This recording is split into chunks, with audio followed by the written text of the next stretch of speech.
Hi classmates, my name is Maria Rafanan. The setting that I chose is me as a social work practitioner at a federally health qualified clinic. The client I chose is a first-generation immigrant from the Philippines. She's 73 years old, whom I named Mrs. Merlin. She's been in the United States for 40 years and she refuses to see a doctor. She recently had episodes of dizziness for the third time in her life. She saw a doctor here in the United States. However, she refuses to take medication and doesn't feel the need to have a follow-up meeting with her doctor. She invited her daughter Miranda to the meeting. I will explain how the Culturagram activity works, and the hope is for Mrs. Merlin, again a first-generation immigrant, gain insight about her situation and to help her second-generation daughter Miranda understand why her mom can be uptight in terms of Western medication and develop ways on how to emotionally support her and provide a different insight regarding treatments in our country. What I would do is to present the sheet to both of them and that Mrs. Merlin would write her responses. So this is how I would start the conversation. Hi, Mrs. Merlin. Thank you for coming today. I'm glad that you invited your daughter. And I'd like to inform you that I received the collateral consent you signed a couple of days ago. So thank you, Miranda, for coming.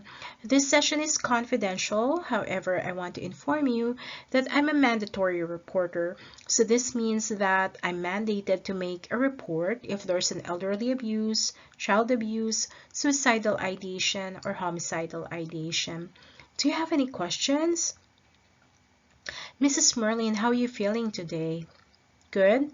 That's great.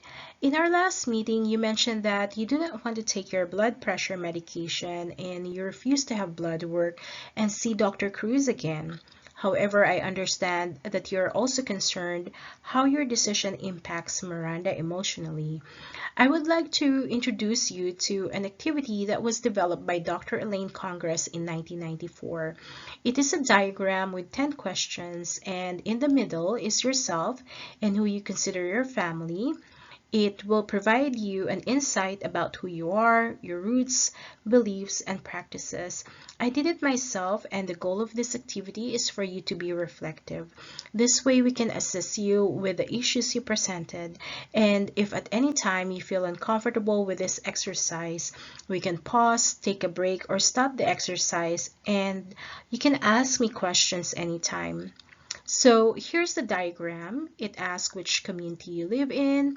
Um, Also, it asks questions about how long you and your family have been in the country, the languages you speak inside and outside home, um, what family believes about traditional healing practices and objections you have to Western medications. What are your shared activities as a family, and if there's new enjoyable activities that you're doing, the holidays or celebrations that you do as a family, your daily rituals such as taking care of yourself. Do you identify with any spiritual or cultural groups? It could be any of your support system, and if you have experienced any discrimination and the values that are important to you.